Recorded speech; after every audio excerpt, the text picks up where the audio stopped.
Welcome back, all of you. Today we'll be discuss about conjugation.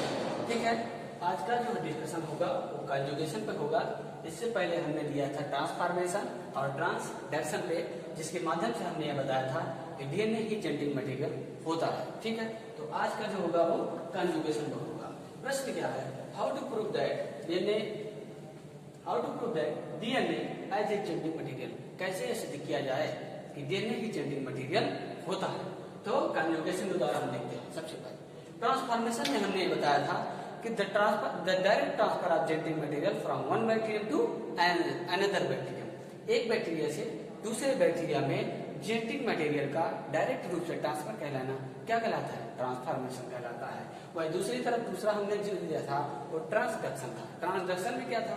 The transfer of genetic material from one bacterium to another bacterium by, किसके द्वारा किया जाता है? Bye ए vector, किसी एक vector के माध्यम से। अब कंजुगेशन पे बात करते हैं। ध्यान से देखिएगा, आप हमारे साथ लास्ट तक वीडियो तक बने रहिएगा, तभी आपको एक एक पॉइंट और ये सारा का फिगर आपको समझ में आएगा। ठीक है, देखते हैं। The transfer of genetic material from one bacterium to another bacterium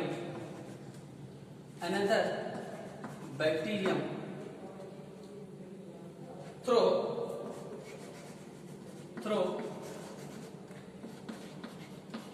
conjugation tube. अगर जेनेटिक मटेरियल का एक बैक्टीरिया से दूसरे बैक्टीरिया में ट्रांसफर होना किसके द्वारा? कंजुगेशन ट्यूब के द्वारा ट्रांसफर होना क्या कहलाता है? कंजुगेशन कहलाता है। ओके, क्योंकि कंजुगेशन ट्यूब का फॉर्मेशन हो रहा है और इसी को सेक्स डक्शन भी कहते हैं। क्योंकि जो कंजुगेशन ट्यूब का फॉर्मेशन है वो सेक्स पिलाई के द्वारा होता है, इसी वजह से इसको सेक्स डक्शन भी कहते हैं। इस बात को आप लोग ध्यान में रखिएगा। आइए दूसरे पॉइंट पे हम नजर डालते हैं। द कंजुगेशन ऑलवेज, कंजुगेशन कैसे हुआ? The conjugation always takes place between two strain. हमेशा जो कंजुगेशन होगा वो दो स्ट्रेन के बीच में होगा। कैसे होगा? ये देख लीजिए, यहाँ पर दो स्ट्रेन लिए जाएंगे। एक को F पॉजिटिव नाम दिया गया है और दूसरे को F निगेटिव दिया गया है। अब देखिए, जो F पॉजिटिव होगा, जो F पॉजिटिव सेल होगी उसको क्या बोलेंगे? क्या रखेगा? है फर्टिलिटी फैक्टर। जो F पॉजिटिव होगा वो क्या रखेगा? फर्टिलिटी फैक्टर्स रखता है, जिसको हम F फैक्टर भी कहते हैं।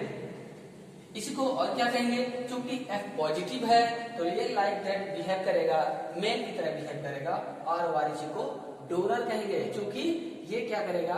डोनर करने का काम करेगा, देने का काम करेगा, यानी दाता का काम करेगा।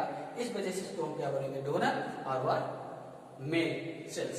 ओके, वही दूसरी तरफ जो F माइनस होगा वो फीमेल की तरह बिहेव करेगा और रेसिपिएंट सेल इसको बोलेंगे। ठीक है, अभी हम फिगर पे बात करते हैं।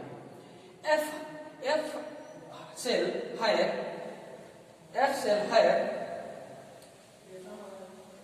पिलाई और फिम्ब्रियाई।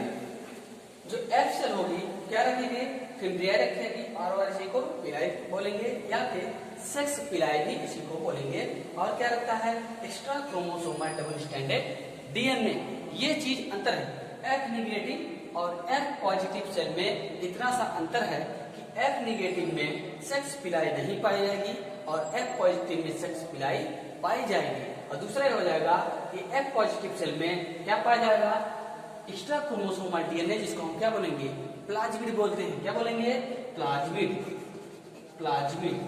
ध्यान में रखिएगा, एसिड बैक्टीरिया सेल में पाया जाता है।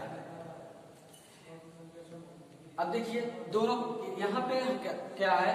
F पॉजिटिव सेल जो कि ई कोलाई का है, इसको बोलेंगे मेल और डोनर सेल बोलेंगे। और वहीं दूसरी तरफ सेल है जिसे हम F नेगेटिव बोलेंगे, यह भी ई कोलाई का ही होगा, जिसे हम फीमेल और रेसिपिएंट सेल बोलते हैं। ठीक है, इसमें आप देखेंगे तो प्लाज्मिड नहीं पाया जा रहा है और ना ही सेक्स पिलाई या फिर पिलाई पाया जा रहा है, जो कि सेल के चारों तरफ हेयर लाइक प्रोजेक्शन निकले हुए होते हैं, उसी को सेक्स पिलाई बोलते हैं। अब यही जो सेक्स पिलाई है, इसी के माध्यम से कंजुगेशन ट्यूब का फॉर्मेशन होगा। आगे देखते हैं कैसे हो रहा है। और हमको प्रूव करना है कि डीएनए ही जेनेटिक मटेरियल है, ये प्रूव करना है। ध्यान में दीजिएगा कि जो पॉजिटिव F पॉजिटिव सेल है उस पे एक्स्ट्रा क्रोमोसोमल डीएनए भी पाया जा रहा है यानी प्लाज्मिड, और जो नेगेटिव है उसमें कोई प्लाज्मिड नहीं पाया जा रहा है।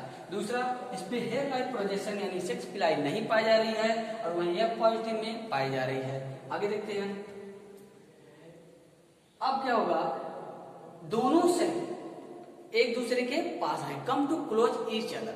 जब दोनों सेल एक दूसरे के पास आते हैं, क्लोज होते हैं, उसी समय सेक्स पिलाई द्वारा यानी फिम्ब्रियाई द्वारा क्या होता है, एक ट्यूब कॉन्जुगेशन, एक ट्यूब का फॉर्मेशन होता है जिसको हम क्या बोलेंगे, कॉन्जुगेशन ट्यूब। अब देखिए ये जो है यही क्या करता है, ब्रेक होकर के लाइक दैट ट्यूब की तरफ फॉर्मेशन करने लगता है, और दूसरी उसके जस्ट अपोजिट जो होगी F नेगेटिव बैक्टीरियल सेल उसके साथ क्या करता है, कॉम्बिनेशन करना शुरू कर देता है। अब ये ट्यूब का फॉर्मेशन कर देगा, इसको हम क्या बोलेंगे, कॉन्जुगेशन ट्यूब बोलते हैं। ठीक है, through the conjugation tube, conjugation tube के थ्रू जो F फैक्टर होगा, क्योंकि ये जो एक्स्ट्रा क्रोमोसोमल डीएनए है वो डीएनए है और वो भी अपना मल्टीप्लिकेशन करने की क्षमता रखता है, तो रिप्लिकेशन करेगा।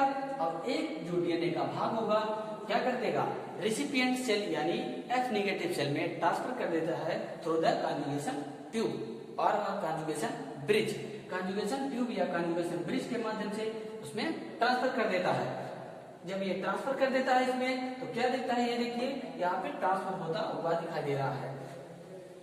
आफ्टर दैट, इसके बाद क्या होता है, ये जो कॉन्जुगेशन ट्यूब है ये खत्म कर दिया जाता है, और ये जो सेल होती है क्या होगी, ये जो रिसिपिएंट सेल है, आगे फिगर में आप देख सकते हैं, जो F पॉजिटिव थी वो तो F पॉजिटिव है ही, लेकिन जो F नेगेटिव थी वह भी कन्वर्ट हो जा रही है किसमें, F पॉजिटिव में। अब यहाँ देख सकते हैं, पहले इसमें सेक्स पिलाई नहीं था, लेकिन अब जब इसका F फैक्टर कॉपी करके F नेगेटिव सेल में आ जा रहा है, तो यह F नेगेटिव सेल भी कन्वर्ट हो जा रही है इसमें F पॉजिटिव में, यानी सेक्स पिलाई का फॉर्मेशन हो जा रहा है। और साथ ही साथ इसमें एक्स्ट्रा क्रोमोसोमल डीएनए नहीं था पहले, लेकिन अब इसमें एक्स्ट्रा क्रोमोसोमल डीएनए भी आ चुका है, यानी दोनों की दोनों सेल क्या हो चुकी हैं, F पॉजिटिव थी, होना क्या चाहिए था, ये निगेटिव थी तो निगेटिव ही होना चाहिए था, लेकिन यहाँ पर क्या हो जा रहा है, F पॉजिटिव में कन्वर्ट हो जा रही है। क्योंकि F पॉजिटिव में कन्वर्ट होने का मेन काम है, कौन कर रहा है, एक्स्ट्रा क्रोमोसोमल डीएनए जो प्लाज्मिड था वो कर रहा है, और उसके अंदर जो F फैक्टर पा रहा था उसकी वजह से, और वो है क्या, वो डीएनए है। ठीक है, क्योंकि डीएनए ही अपने बिहेवियर के कारण जैसे ही बैक्टीरियल की F नेगेटिव में चला जा रहा है, वैसे ही F नेगेटिव सेल इसमें कन्वर्ट हो जा रही है, F पॉजिटिव में कन्वर्ट हो जा रही है, जिसकी वजह से इसको हम क्या बोल देते हैं, सुपर मेल सेल बोलते हैं।